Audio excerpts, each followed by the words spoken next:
आज हम productive cough, allergic asthma, bronchitis और लंग्स फाइब्रोसिस की बेस्ट रेमेडी देखने जा रहे हैं।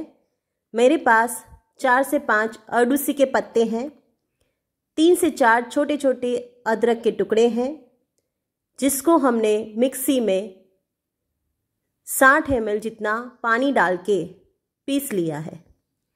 अब इसको हम छान लेते हैं।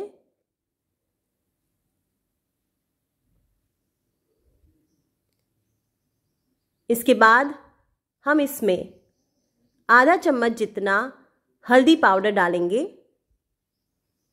और फिर 1 चम्मच जितना हनी डाल देंगे और इसको अच्छे से मिक्स कर देंगे।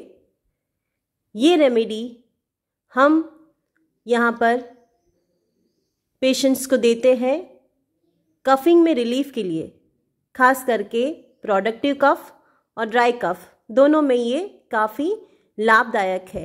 ऐसा हमें 7 दिन तक या 10 दिन तक कर सकते हैं।